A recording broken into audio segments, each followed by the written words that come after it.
Hello everyone and welcome back to our channel. क्योंकि आपके exams इतनी पास आ चुकी है, हमें यूजुअली ऐसा होता है कि दीदी कैसा पेपर आएगा, कैसी आंसर शीट आएगी, कैसे हमें आंसर्स लिखने पड़ेंगे and so on and so fourth. दीदी काश एक कोई स्टूडेंट का आंसर शीट हमें देखने को मिल जाता तो हमें समझ आ जाता कि अच्छा ठीक है, ऐसे आंसर्स लिखने हैं।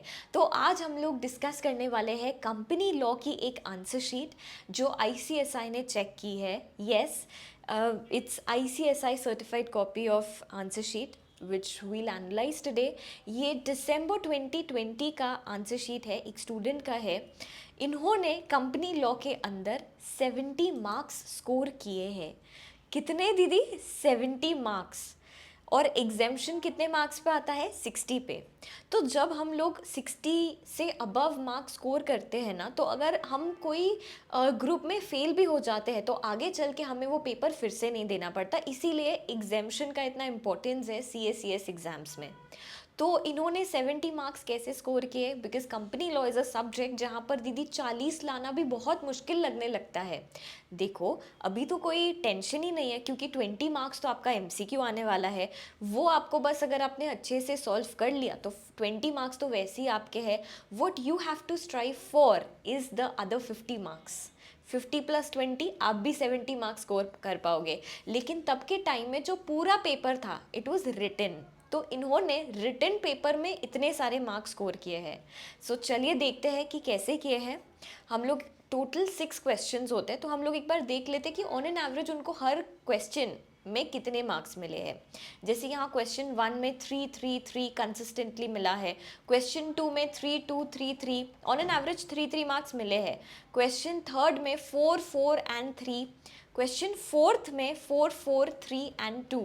क्वेश्चन फिफ्थ 3 4 4 2 3 एंड क्वेश्चन 6 में 4 और 3 मार्क्स मिले हैं। ऐसे करके कंसिस्टेंटली उन्होंने 3 4 मार्क्स स्कोर किए ही है हर एक क्वेश्चन के अंदर, और उन्होंने 70 मार्क्स खुद से स्कोर किए हैं।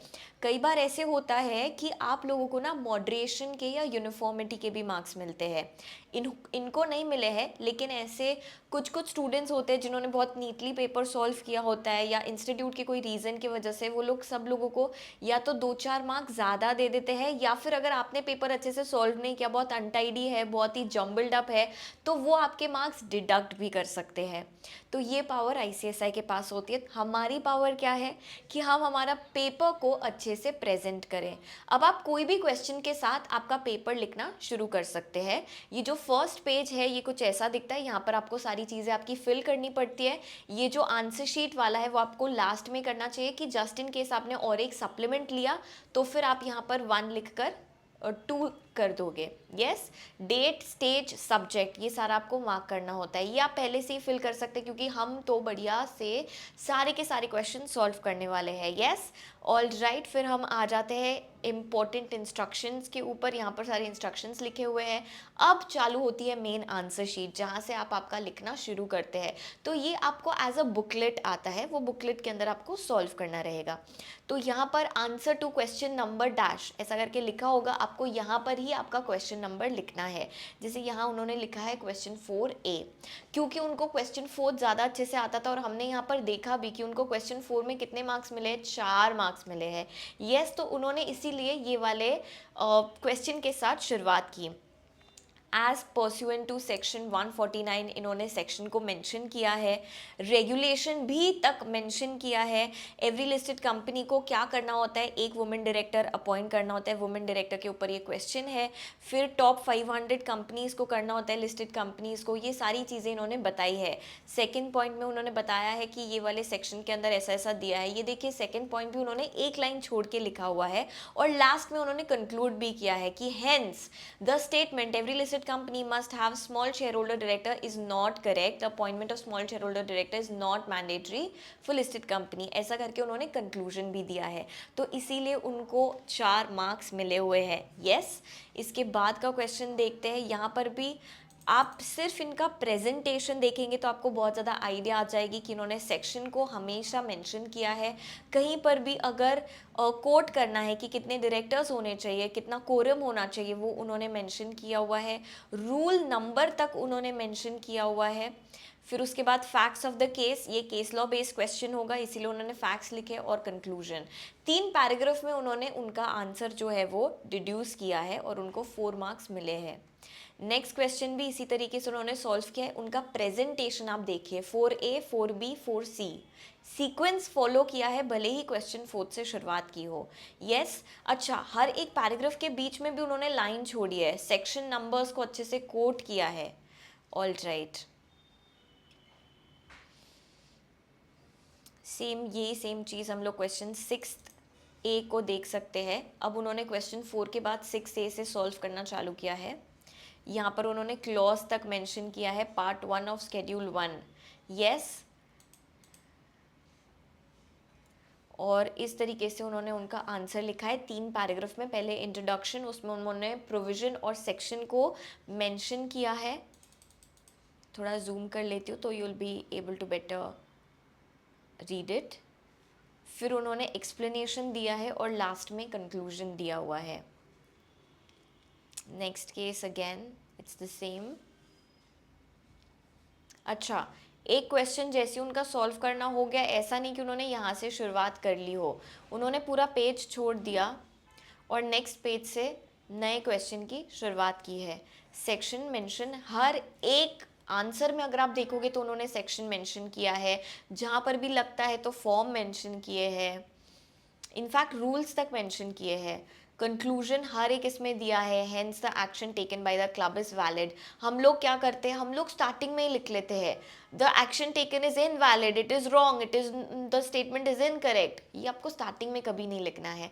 पहले आप एज अ प्रोफेशनल क्या करोगे, आपको पहले सेक्शन कोड करना है, प्रोविजन कोड करना है, एक्सप्लेनेशन देना है उसका, और लास्ट में कंक्लूजन करना है। ये देखिए द सेम थिंग कंटिन्यूड।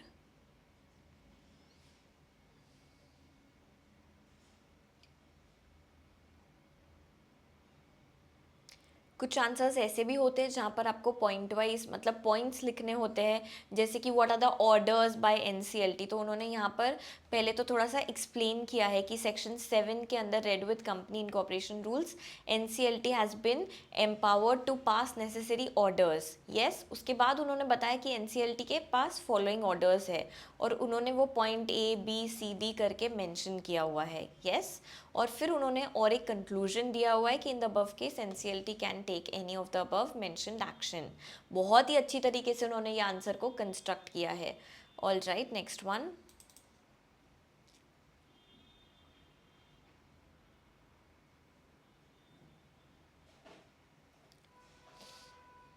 यहाँ पर उन्होंने कैलकुलेट किया हुआ है।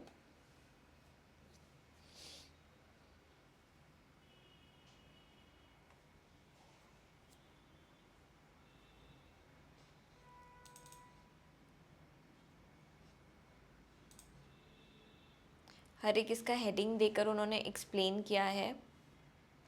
Pre certification of E forms क्या होते हैं, कौन से फॉर्म सबमिट करने होते हैं, SH7 किस चीज़ के लिए है, MSc1 किस चीज़ के लिए, MSc4 किस चीज़ के लिए, DIR12 DIR3, सब कुछ उन्होंने अच्छे से मेंशन किया हुआ है।